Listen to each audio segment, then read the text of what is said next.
Welcome to Behind the Paranormal with Paul and Ben Eno.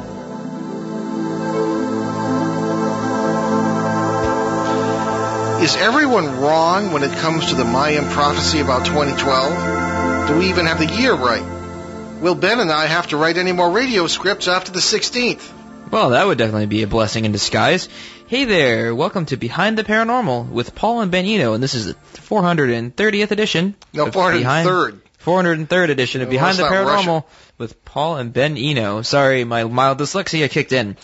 I'm Ben, and those pretty weird questions came from my co-host and partner in the paranormal, my dad. So while we still have a chance, we're back on the 2012 subject this evening. And our guest might have some new perspectives on the whole thing. But first, it's time for, you know what, our weekly paranormal contest. So last week's question was, in what Indian city did police respond to a reported poltergeist attack in 2008? Well, Gianna Caruso of Springfield, Missouri was the first one to get that right, or Missouri as they say there. That was in Kolkata or Calcutta, India. Clothes were strewn about the floor and cut up. Fire was taking place on the mattress, and the daughter was pushed around by an unseen force. Police couldn't do much about it, needless to say, and that was in 2008. Stuff was cut up in Calcutta. So this week's question is, on what date was the first reported sighting of the Loch Ness Monster in the 20th century? So get that right and win a copy of The 12, a novel by tonight's guest. So we do welcome callers this evening, and the numbers are locally or from Canada, 401-766-1240. Again, that's 401-766-1240. Or from anywhere else in the United States, 401-4... 800. That's wrong on the script. You need to change that. I say that every time. Oh, sorry about that. 800-449-1240. Again, that's 800-449-1240. We seldom have novelists on the show unless they are real experts in the subjects they fictionalize, but certainly the novel form can be a great way to convey factual information to those who would not be likely to pick up a scholarly work. And tonight's guest is one of these novelists. William Gladstone, the cultural anthropologist, not the Prime Minister, the late Prime Minister, graduated from Yale, then earned his graduate degree from Harvard. Reminds me of what John F. Kennedy said when he got an honorary degree from Yale. He said, now I have the best of both worlds, a Harvard education and a Yale degree. They didn't quite know how to take that. Anyway, he's also a publisher, an agent, William Gladstone, that is, a producer, and an expert on the much-vaunted Mayan prophecy of 2012. He has undertaken extensive field work in South America, Asia, and Europe in his pursuit of the ultimate truth relating to these 2012 prophecies. Years ago, he traveled the world on behalf of Rod Serling, creator of the Twilight Zone series, to investigate ancient mysteries. Bill visited sacred sites, met with scientists, archaeologists, and heads of government to learn firsthand the power of the ancient cultures, and he also worked on documentaries about the nature of world religions, right up my street. His latest work is The 12. It's a novel of the ancient wisdom behind 12-21-12, which is coming very soon. Bill's websites include tappingthesourcemovie.com, I can never say that, glntv.tv, Tapping the Source and /Tapping the Source, and www.goldenmotorcyclegang.com. I'd love to hear where that came from. But these are all listed, and there are links to these on the BehindTheParanormal.com website, so check them out. All right, well, William Gladstone, welcome to Behind the Paranormal. Well, thanks so much for having me on your show. And I should mention 1tothebook.com, because for the subject tonight, it's really the novel, The 12, that is the best site for people to find out more about the Mayan calendar and about my novel, The 12. Very good. But those other sites do have a lot of interesting information, so I appreciate you mentioning them also. Sure, okay. All right, so before we get into the Mayan prophecy about 2012, isn't it true that a number of ancient civilizations predicted the end of the world as we know it for 2012 or thereabouts? Absolutely. I've studied not just the Mayan culture, but many other cultures throughout South America, also Hindu culture when I was in India, and I've also, through research studied, Tibetan cultures, the Hopi Indians. Many cultures throughout the world have predicted the end of a cycle more or less at this time. Only the Mayans had developed through their mathematics, a precise calendar that works for December 21st, 2012 to be the end point of this cycle. But the belief of cycles and that we are entering a new age is common to literally dozens, if not hundreds, of ancient civilizations. So there are some people who make arguments that more than one civilization says it's going to happen, therefore it's correct. How would you respond to somebody who says that? Well, first of all, what is, each culture has its own version. I mean, if we go back to creation myths, almost every creation myth from every culture is similar, with similar elements. And how do you explain this when we're talking about some cultures that had no contact outside of their own indigenous area, and cultures that are separated by oceans, mountains, and everything else? So, either there's an underlying truth that is at the basis of all of these beliefs, or there's something in the human brain that has a need to believe in something. And it's probably a combination of both. If you look at ancient civilizations, you see that everything is around cycles. You have your moon cycles, your sun cycles, and the Mayans actually had over 40 calendars related to the moon, to the sun, to galactic occurrences. And the Mayans do seem to be the most sophisticated, both in terms of their mathematics and in terms of their observation of the shifts in movement of our planet and of other planets in our solar system. So one could argue that the Mayans were just sort of the clearest thinkers among indigenous peoples who shared a common belief system that cycles would occur naturally, and that somehow by observing these cycles, human beings could live better lives. And there is probably truth to this. How much truth is where we get into different scientists are going to say, well, it's just coincidence. My own research indicates that it's not coincidence. For example, right now we're experiencing some galactic phenomena that is really quite unique, and some argue only occurs once every 26,000 years, which is very interesting because the Mayan calendar cycles actually combine for a 26,000-year cycle. And something that we only learned a few decades ago is that the wobble in the rotation, the axis upon which the Earth rotates, has a wobble called precession that also has a 26,000-year cycle. So, you can argue, it's just coincidence, but it's kind of coincidence that, mathematically would be, 1,000,000 to 1 shot. So now you're stuck with, how do we explain this? How could the Mayans possibly have observed the wobble in the axis of the universe, or is there something else underlying all of this that we need to explore? And that's where I do think unexplained phenomena may enter into it. We are aware now that there is the possibility of what Dr. Irvin Laszlo calls the zero point, or the Akashic field, where all information at a deeper level of reality is, in fact, coexisting all the time.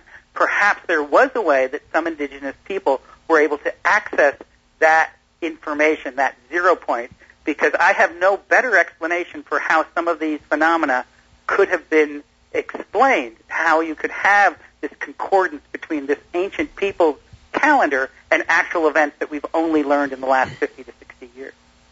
Well, yeah, that's definitely a great answer to my question. So, I tend to agree with you, and you touched upon something. The Mayans had really, really, really complex mathematical equations. I mean, they came up with the concept of zero before a lot of other people did. So I tend to go with the thought that we underestimate our ancestors, but most scientists I've talked to have are saying like, oh, we're smart, they're dumb because they're older than we are, that kind of attitude. So, well, I'd like to address that issue because when I was actually very young, I was just out of Yale. It was my very first year out of Yale when I had the opportunity to go around the world for Rod Serling to make the In Search of Ancient Mysteries film, and that was following the theory of von Däniken that ancient astronauts had been here. And, well, nothing proved to me that in fact was the case, because you do find what you're looking for to some extent, and I looked at over 1 million objects throughout museums, and I think I only found 6 that could be interpreted as representations of, starships or what he called chariots of the gods. What I did learn, however, that was more impressive to me is that knowledge has been lost. Whether you're talking about the Inca civilization that had the technology to move large rocks and fit them together in ways that even our modern technology cannot do, or you're looking at instances of actual laser brain surgery that were performed on skulls that are 500 or more years old, there's a clear indication that technology has existed on this planet and been lost. So I think that we need to do a lot more investigation before we just assume we're newer, we're better, we're smarter. Absolutely, when it comes to computers and the internet and, making a tablet and smartphones, hey, I give us all kudos. And, I love these new devices. I use them, and I think we should pat ourselves on the back. But that doesn't mean we're the be-all and end-all. And in reality, a lot of the simpler things, I was just thinking of this when I was in the shower today, the fact that we turn on our shower and we have hot water. What a great invention. And most civilizations didn't have that, including our own. Some of the things that we just take for granted are pretty amazing. And so I do think that we have an amazing civilization. We can pat ourselves on the back. We have incorporated many of the findings of other civilizations into our own. But that doesn't mean that other civilizations didn't have areas where their own expertise excelled and in many ways was superior to ours. And this is the real point of the Mayan calendar from the pure Mayan. In addition to doing research, with the actual artifacts, I spent a great deal of time talking with ancient Mayans. And the ancient Mayan oral tradition that I've been party to goes back at least 700 years. In fact, it is my belief that what we call the Mayan calendar is just the Mayan popularization of an even more ancient calendar. Because in the calendar itself, it refers to dates that clearly go beyond 2012. So, you can't posit that the Mayans were limited. Also, how could a civilization create a calendar that had such a long period of time prior to its existence? What's the explanation for that? And I think there is an explanation, and it goes, we don't have all the facts, but it goes to reality that the ancient civilization in what is Chichen Itza, where the Mayan calendar, the oldest representation still exists, had an even older culture which actually developed the calendar. But we need to look at what we can take from these ancient cultures, these ancient civilizations, and incorporate it into our modern civilization.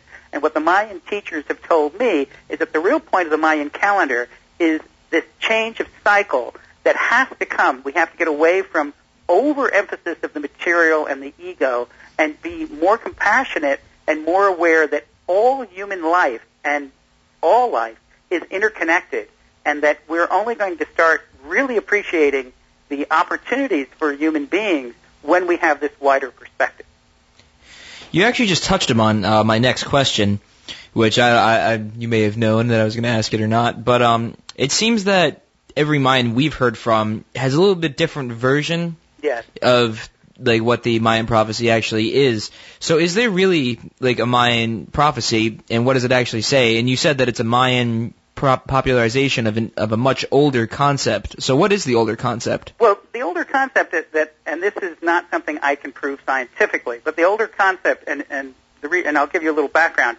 If you look at all of the creation myths from all of the cultures, not just the Mayan, but you look at the Inca and you look even into Egypt, you have constantly, and this is one of the reasons I call my novel The 12, in almost all civilizations from the beginning of time, we have a belief system that there is a divine being that comes to Earth in some way with spiritual knowledge, sometimes even technology knowledge, and that they accumulate a group of followers, and in most cases it's 12 or a multiple of 12.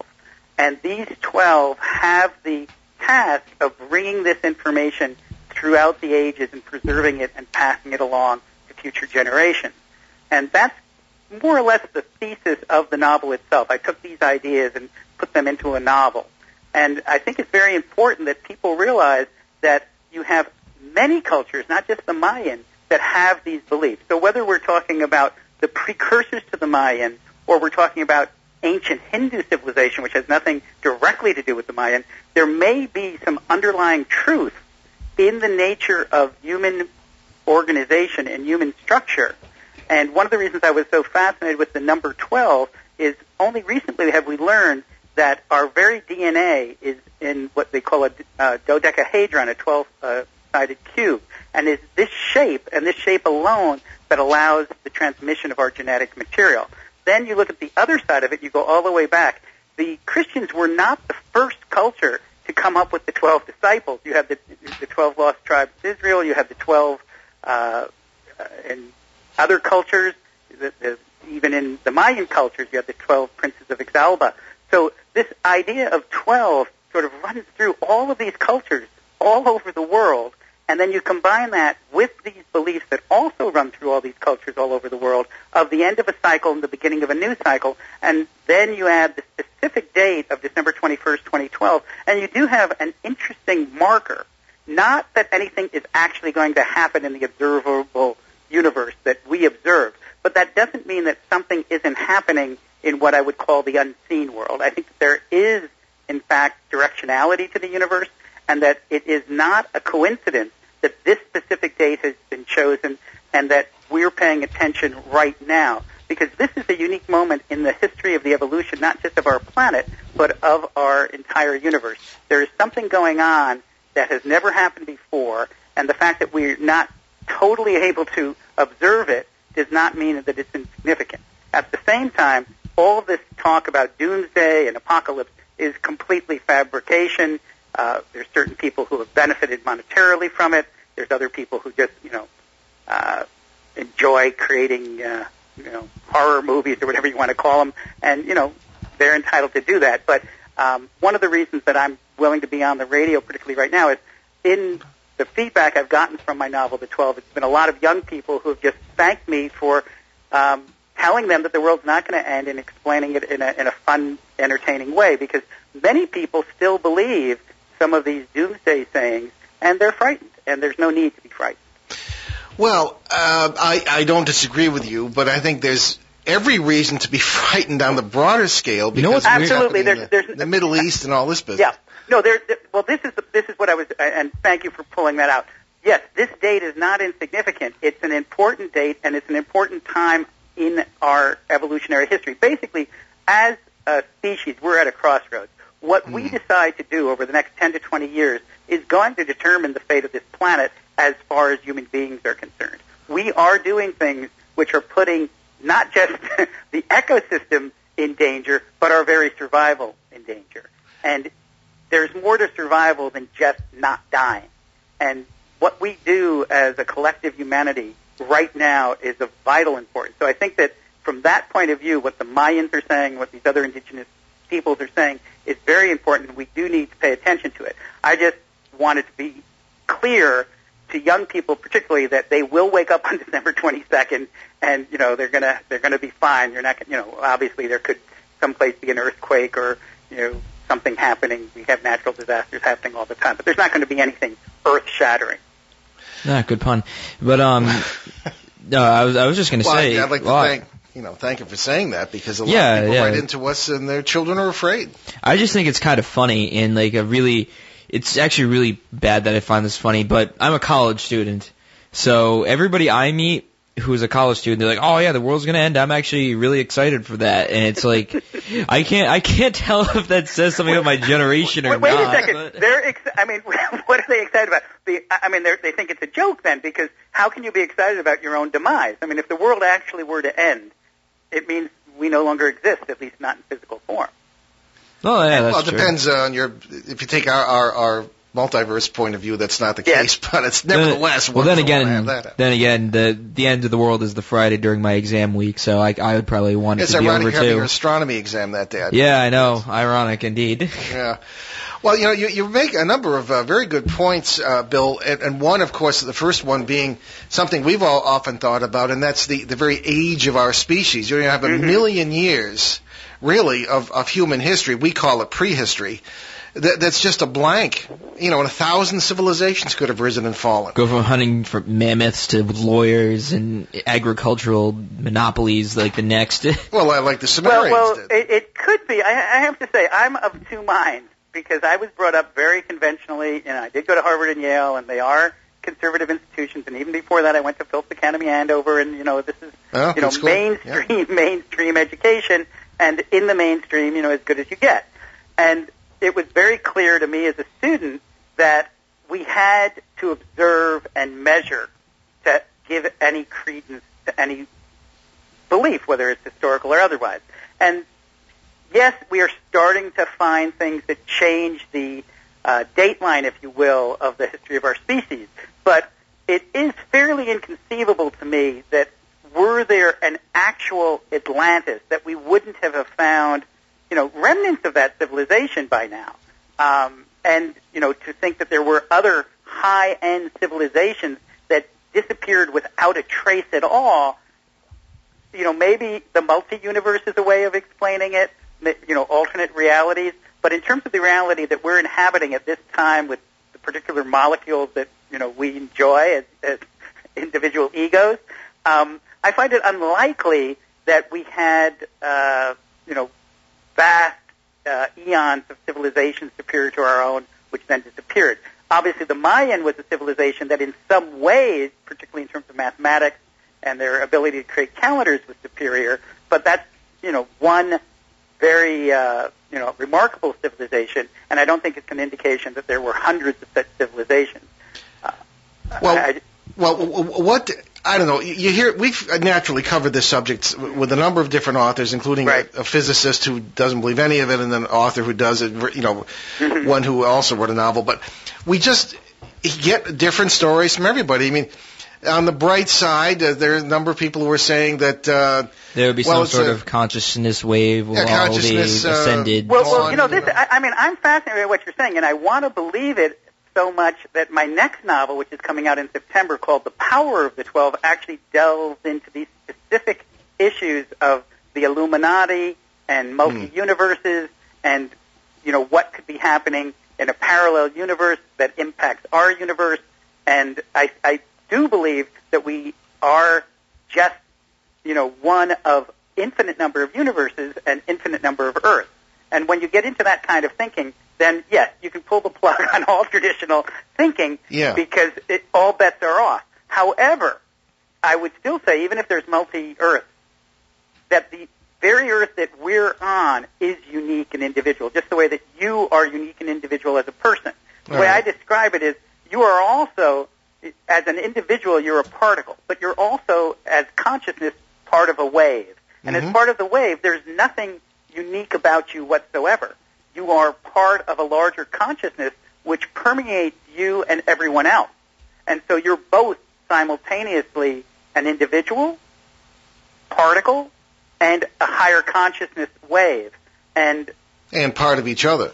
And part of each other. And there really is, it's an illusion from the absolute, and there's many different ways of expressing this, and you have your string theorists. My favorite metaphor has been, think of a pond, and everything we know, everything we take for reality is merely the surface of the pond, and the deep reality is all the water underneath, which we never even penetrate. We never even have any awareness of. So, and you can get into boggling concepts, but it does come back to, we have to be practical and pragmatic in how we spend our time. We have to nourish ourselves in every way, not just, in terms of, the health of the body, but the health of the mind. And so, you do have to be careful not to just fantasize, well, the deeper reality, there's no difference, so it doesn't matter. Well, it's actually the opposite. There is a difference both at the level on which we're presently living as well as the deeper reality. And yes, you may have an infinite number of lifetimes to experience, and you may, in the highest level of reality, get to be every single individual that ever has been, because when you get to the level of infinity, there's no limits. But at this particular moment in time, you are you. You are Ben. You are the radio host, and you're a college student. You have to prepare for your exam, and you can't ignore the life that you've chosen. And we've all chosen this life on one level or another. And I think that it's very important that people balance these higher concepts of abstract reality with their day-to-day reality.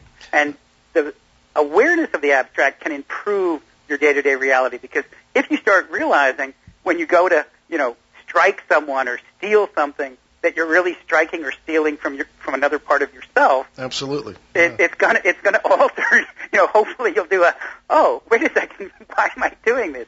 And and this is one of the reasons we have in what I would call the positive spiritual part of our, classic religions, like the Namaste, the God within me, blessed is the God within you, the Ubuntu of the African people. So this is repeated in almost every great civilization, the realization that each and every one of us is an eternal spiritual being. Now, there's atheists listening in, and they're going to say that's BS.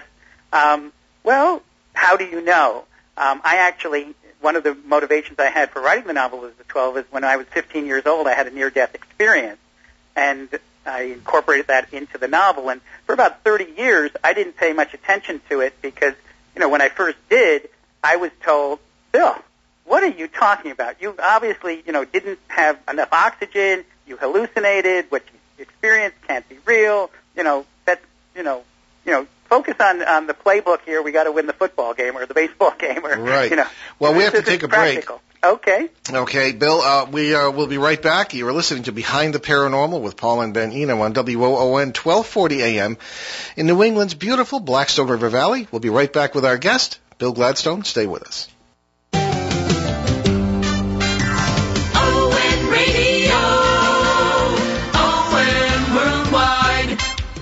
Hi, Rick Pickard here. The great sounds of rock and roll is back every Sunday from 1 to 4. Memory Lane will be playing songs from the 50s and early 60s. Be part of the great memories and sounds. See you there. ON Radio, ON Worldwide.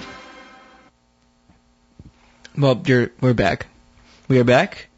We have been here, and we shall be here for the next half an hour. That we are Paul and Ben, and this is Behind the Paranormal. You listen to Behind the Paranormal with Paul and Ben Eno with our wonderful guest, William Gladstone. We're getting kind of off subject, but I like every second of it.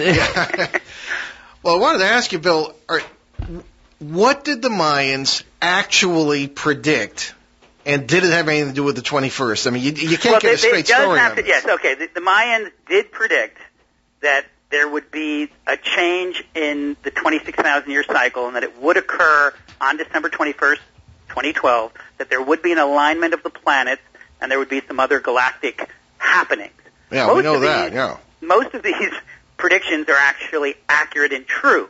Where it gets out of whack is there's nothing in the Mayan glyphs that says that this portends the end of the world. It just means it's the end of a cycle, it's the end of these particular measurements.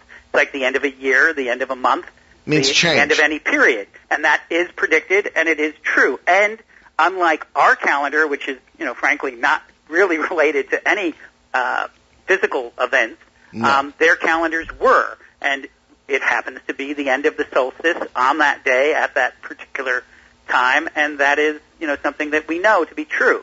Our own calendar has gone back and sort of fit in the solstices, and then we have to adjust minutes and do these things. The Mayans didn't have to do any of that. They had a better calendar. They have a better calendar. Well, that's true, very true. And the question is, okay, well, what happens? Some people say, well, everything, the sun will come out, the unicorns will jump over the rainbow, the socialist non-workers' paradise will bloom, and all the squirrels will sing in harmony. If you want to go a little bit out on a limb, and this is, some Mayan belief. I think you mentioned before that, the Mayan, you represent 3 million different people today, and not all of them have had much communication with each other over the last 50 or even 500 years. And, there's different groups that have different beliefs. The Mayan that I've been, privileged to speak with believe that it is the end of a cycle and it's a window for change. It's a window for change. They don't believe that it is predetermined that this change will happen, that it's automatically, going to be a golden age. But they think that there's a window where if people will start paying attention to these larger themes and to some of the core values that the Mayan actually have had for centuries, weren't, dependent upon this change in the calendar, things that I've mentioned earlier, a belief that we are all spiritual eternal beings, that we are all interconnected, that we all have the opportunity to assist in the development of our own civilizations, and that we're not limited to our, accidental place of birth or our language or our culture or our skin color, that you really can have a universal humanity that works together to create, quote unquote, heaven on earth. And, so how does that occur without changing human DNA? I mean, I don't mean to be cynical. Nobody would like to see this more than me. Well, first but of all, human some nature, people believe that human DNA is, in fact, changing, and the idea of changing human nature is actually not nearly as difficult as, what is human nature? I mean, human nature is at least 90% learned.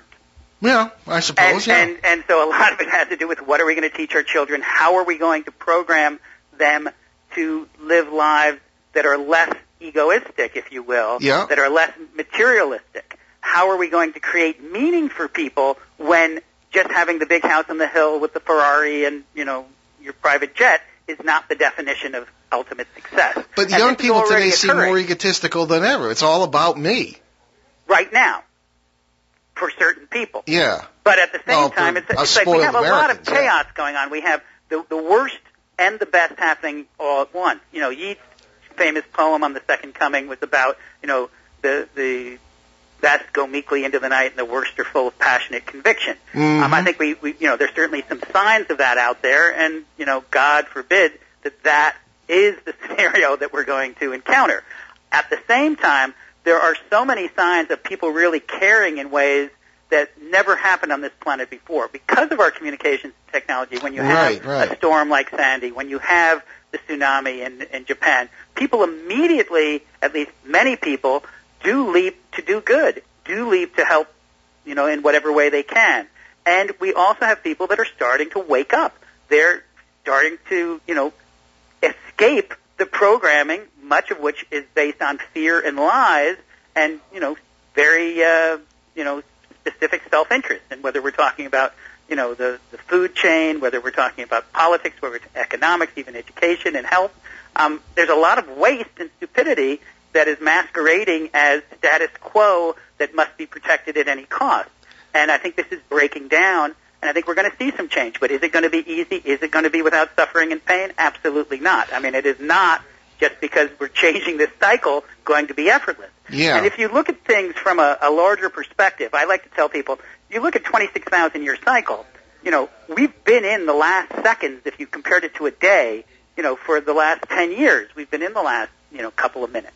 And when you look at a sunset, for example, unless you're on the ocean, which fortunately for me I am, and I get to see the sunset every day, the actual moment of the setting of the sun is not that different from the second before the sunset set or the second after the sunset set. It's a transitional period that most people won't even observe. When you're talking 26,000 years, it's even more of that. In the last 10 years, there's been tremendous change throughout our planet. A lot of people aren't paying attention to it, but it's been very significant. So from a very concrete perspective and scientific perspective, it's already happened. 2012 has already happened because it's part of such a long cycle that the precise second is less, or the precise day is less important than the change itself, and we are in this change right now. Some people do talk about it as the quickening, which is also, illustrated in many other religions and belief systems.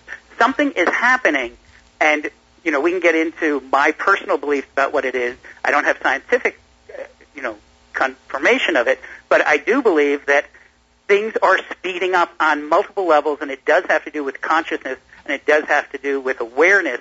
And as we become more aware, things happen, quote, unquote, magically. There's more synchronicity. There's more being in the right place at the right time. We're finding that, too. And I think a lot of people are. Does that mean everyone's finding it? No, because you have to be prepared. Yogi Berra used to say, I wouldn't have seen it if I hadn't believed it. And it's true. If your mindset prohibits you from believing in the miraculous, believing in the unseen, believing in some of the things that I assume your program is about, you're going to block yourself from allowing these events to actually occur in your life. But for those people that do embrace them and don't over-embrace them, because just because these things happen, it doesn't mean you throw up your hands and you just say, oh, a higher power is going to take care of things. I don't have to do the work. That's not true either. But you need to find that balance, because this is a magical place. There are unseen forces at work all the time. I, as a concrete, grounded guy, done business, science, am absolutely certain that there is so much that we don't know and that has been poo-pooed by traditional culture and traditional science that is in reality at work. And many of the things that, 50 years ago we thought were impossible, we're learning are not impossible. And there is unlimited potential within our universe to receive absolutely unlimited abundance. And that doesn't mean everybody having, big cars and living, high lifestyles. Well, that's shallow. Yeah, I know what you mean. But abundance of true joy, true creativity. I mean, what is it to be a human being? What differentiates us from a cow? There's nothing wrong with having all your physical needs met. And I'm big into, for those, who are able to enjoy it, sex and good food and all the joys of being a human being, go for it. That's part of being human. But it's not everything. The highest joy is really creativity. And to be creative, we have to work together. No one is creative alone. You can enjoy your own creation, but how much greater to be able to share it with humanity. There's a recent film that Olivia Harrison did on her late husband, George Harrison, The Beatle.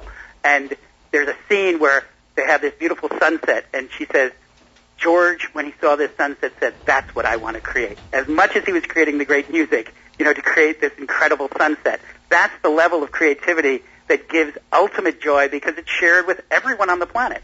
And more people are, coming to the recognition that they need a full life that includes not just their physical comforts, but also this whole idea of creativity, which is what I believe truly makes us both human and, to some extent, divine. Okay, well, I hope you're right. Let me just throw one or two more thoughts at you because the time's a wasting here. Now, I've said this on the air a number of times, so listeners might recognize it, but in 1991, I got to know a little boy who was 5 years old who was dying of cancer. He explained this whole period to me, at least, in his little way. And he said very much what you are saying, only in terms of there being two different kinds, almost two different species of human beings. He called them the high men and the low men. Mm. And he said that they're two entirely different kinds of people, and that one would go one way and one would go the other, and that there would be a war between them. Or at least one would try and eliminate the other, or at least the low men would try to eliminate the high men. If you don't take it too literally, I'm actually in agreement with this young man. Well, he died shortly thereafter. Yeah, but I think that he was seeing something, and I wouldn't say that they're two different species. We're all human, but they're definitely, and you can observe it all the time when you meet people, there are people who resonate, people who are sensitive, and people who are more zombie-like. Maybe this is one of the reasons all these Twilight movies are so successful. Yeah, because we recognize that there are blood-sucking, energy-sucking ne'er-do-wells in our midst. And, that definitely we're at war with those people to some extent. And we should be. Now, the big question is, can we convert them, or is it a lost cause? I mean, the thing that, gives me concern is I look at fundamentalist religions. And these people, are innocent to some extent. They're born wherever they're born, and they're inculcated with this knowledge, some of which is based on higher thought, but a lot of it is not. A lot of it is based on, how do we control people? How do we keep power? Yeah, as you say, it's that aren't very positive. Behavior. And they're inculcated at such a young age, and I'm not, signaling out whether it's the Christian or Orthodox Jews or Muslims or even Hindus. There's elements of all these groups which are really so attached to the past, to what may have worked 500, 1,000, 2,000 years ago, that they can't break out of that. And that, to me, not being able to have a dialogue is what's creating this rift between what this little boy may have been saying, the higher and the lower. We don't need to use higher and lower. They're different. And from the point of view of infinite reality, there is no good and evil from the point of view of infinite reality, because it's all energy and it's all in the mix, and, it is what it is. But from our perspective as human beings, and we are human beings, there is clearly good and evil. I have, unfortunately, had to experience a paranoid schizophrenic older brother, and I made him a character in the novel. But, there's no question, particularly, it was as if he would become possessed at times. We can call it a mental illness, whatever we want. But that is real, and there is evil in our world, and we need to be aware of it, and we need to combat it in whatever way we can. So what will life be like, if all goes well, in 20 years, in your view? Well, if all goes well in 20 years, there should be less poverty throughout the world. There should be less misery. There should be more opportunity, regardless of social status or economic status at birth, to freely create and interact at the highest level. In 20 years, we already have the technology that would allow the equivalent of an iPad-type tablet in the hands of every human being on this planet with the information coming to them that they might need for whatever their circumstances, whatever their location. So these are the kinds of things that I think can make a big difference. I think that we're going to have to see some changes in major government and other institutions. I think that things are not working, and I think we're aware that they're not working. And, even in our own country here, when you have this, it was never, so clear, the divisions, the political divisions, and the fighting and the inability. This whole thing of the fiscal cliff. It's absurd. We're all one country. We have, and no one's going to, like a good compromise, a good negotiation. No one's happy. We know that. People have to be more flexible, and I think in the future we're going to see greater communion among peoples. Or if we don't, we're going to be seeing, the negative side of all this, which would be the beginning of complete breakdown and chaos on this planet, and you're going to end up, going backwards, and you're not going to have a planet that 100 years from now anyone is really going to want to inhabit. It's just not going to be. Define poverty. Well, I think it's very basic. Everyone should have clean water. Everyone should have, enough to eat. They should have clean air, and they should have access to education. So it's all physical. Well, what about poverty of the spirit? Well, that obviously is essential. I would actually put that as the most important. Fortunately, what is considered poverty today does not include that. You have some of the most spiritual people who are, from an economic point of view, with nothing. Mm-hmm. But if you go, as I have, to some of these third world situations where people are barely able to eke out a living, they, in many cases, have as much dignity and awareness of who they are as spiritual beings as anyone I've met in our country. Yep. All right. Well, I don't know. We'll see. What you described sounds like any time, whenever there's but hopefully you're right that there's some kind of awareness maybe coming, and certainly through communications. Well, what's different now that has never existed on this planet, because we could have had this conversation to some extent, you're right, 50 years ago, but the stakes are higher now, the awareness is higher. 50 years ago, if Greece had a little problem with their economy, you would have never heard about it. That's right. And today, it's like, I may lose, I don't know if you have a scholarship, but whatever it is, I may use my, Europe goes down, then the next thing the U.S. goes down, I lose my entitlements, who knows what could happen because somebody in Greece isn't able to, survive. Yeah. Well, Bill, before we burn up any more time, I wanted to give you a chance, before we ran out of time, to talk about your book and give us a little bit of the plot as much as you feel you can. Well, the 12, and one of the things I need to say is right now, the book is out of stock in the print form. You can probably get some used copies already on Amazon, but go to Kindle, go to 12thebook.com. It's available on every ebook device out there, and that's the best way to get the book. The plot of the book is really based on my research as well as my own life. I did put myself, you're not supposed to tell people, but the main character, Max Duff, is based, particularly the first 150 pages of the novel, very much on actual experiences that I have had, including a near-death experience, out-of-body experiences I had while I was in India, and I wasn't taking drugs. A lot of very unusual synchronicities that have really been responsible for much of my success. I am very successful in what I do. As an agent, I'm, Eckhart Tolle's agent, and I did the For Dummies book as the agent.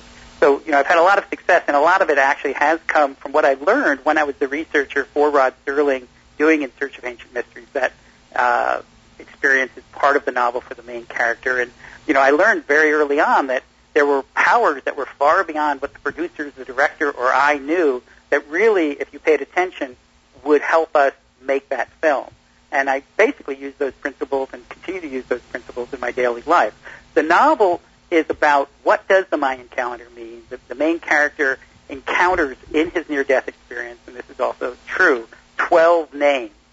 And throughout his life, he starts meeting these names, and he doesn't know why, and then he discovers discovers why, and then he discovers that there's a specific meeting that has to be arranged in a specific place at a specific time, and more or less the fate of the world depends on it. Okay, well, that's good. Well, that's great. It sounds like a terrific story, and the sequel is coming up next year. The sequel it'll be out in September, The Power of the 12, and it has more to do with, okay, the world didn't end on December 21st, but now what is happening, and I introduced Earth 769 and the Illuminati and the role that George Bush may or may not have had in connection to the 9/11 events, and, what is going to happen. What is this new cycle about? Are the theories that we're leaving a masculine-based cycle and entering a feminine-based cycle true? And if so, what does that portend for human behavior? Okay, we'll have to have you back when that comes out. I wanted to hit you with this. We've heard from several experts, alleged experts on this subject, that there's also, along with the 26,000-year cycle, there are several others, including a 660 million year cycle. Okay, that one's beyond me. I haven't invested. 660 million years maybe that's the realm of physicists, but I don't know of any anthropologists or archaeologists that are looking at. Well, a paleontologist would tell you that that's when the Precambrian extinction took place. Yeah. And that cycle has come around again, supposedly, and has to do with I don't know what, but as you say, the galactic neighborhood is in somewhat of an interesting state right now. Well, I can't, categorically say that that's impossible. For me, it's new information. Originally I was thinking 2,000 years, that's a pretty big cycle, and then I was thinking 5,000, plus years is a big cycle, and then I discovered the 26,000-year cycle. I think, well, that does it. I don't need to go beyond 26,000 years. So, this is new, but I think that it's quite possible. When you get into, and this is really one of the themes of The Power of the 12, the whole nature of infinity. Infinity is a concept that is almost impossible to comprehend. But infinity is infinite, and it means 660 million years, forget about it. That's nothing. That's like 1 second. That's nothing to infinity. So, yes, we could be playing with much larger cycles. I do believe that there is what is called unity consciousness throughout all of our universe, if not the multi-universes. Yeah. And that we are here for a reason, that we do get to experience these bodies, and that to some extent, from the perception of a universal being in these bodies may in fact be the ultimate expression of godliness, because it's the combination of the physical and the mental and the conscious awareness that allows the supreme being or beingness or whatever you want to call it to have true expression in infinite variety. In our case, it's limited to 7 billion people right now, but at least 7 billion different ways of experiencing creation and experiencing joy. But, that's my own personal theory. Can't be proved, but, it's an interesting idea. No, it sounds good. Well, the theories are always fun. But we receive lots and lots of emails from parents that are that have children who are concerned, frightened, and mostly because of TV, hyping this stuff up and movies and crap like that. Well, there's a lot of people that have made millions, if not tens of millions of dollars selling bunkers, selling, dried foods, selling all kinds of stuff, and scaring people for their own benefit. And, I'm really appalled at that. Obviously, there's always a need to, be prepared. I live in California. We're probably going to have an earthquake. The geophysics, are pretty certain. Be prepared for some emergencies. They're going to happen. But this idea that this whole planet would just, disappear and the fear that it's generated is really appalling. And we need to just, tell children, hey, December 22nd, it's going to be here. You better be good. Santa Claus is still watching. Christmas Day is going to get here. You're going to get your presents. January is going to be here. 2013 is going to be here.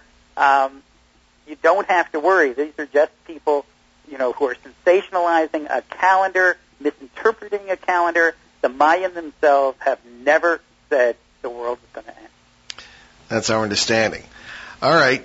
And NASA has actually done some good things. NASA, if you go to the NASA website, you'll see some really good posts about, what is and isn't going to happen, and, it's all fine. You can talk about, you could have solar flares, you could have, there's minor stuff going on all the time, but there's no more chance of the world ending on December 21st than there is that the world would have ended yesterday, or the world will end tomorrow, or the world will that's end kind of what we think. 2200. Yeah. So you can never, rule out, with absolute certainty. But as I've told everyone, I'll bet anyone $1 billion that the world will not end, and I'll be very happy to pay you if it does. But I don't know how it will be here. Well, I think you'd be the one getting the better part of the deal. Yeah. What's the deal with? You mentioned precession. Yeah. Could you say a little more about, that, please? I didn't even know about this until I wrote my novel, The 12, and then I started doing more research. And I had the pleasure of meeting with Jose Argüelles, who was the popularizer of the Mayan calendar. He created the harmonic convergence. Yeah, you can talk about him too. And he was a great artist and thinker, and we lost him about 2 years ago. But he was the one that first told me about this idea of precession, and I'm not sure, but I think that he learned about it probably from John Major Jenkins, who's another Mayan scholar who has really written more about the Mayan calendar than anyone else I know. And what he explained to me was that there's a wobble in the rotation of the universe, and it actually takes 26,000 years for this wobble to come back to complete a full cycle. You mean the rotation of the Earth?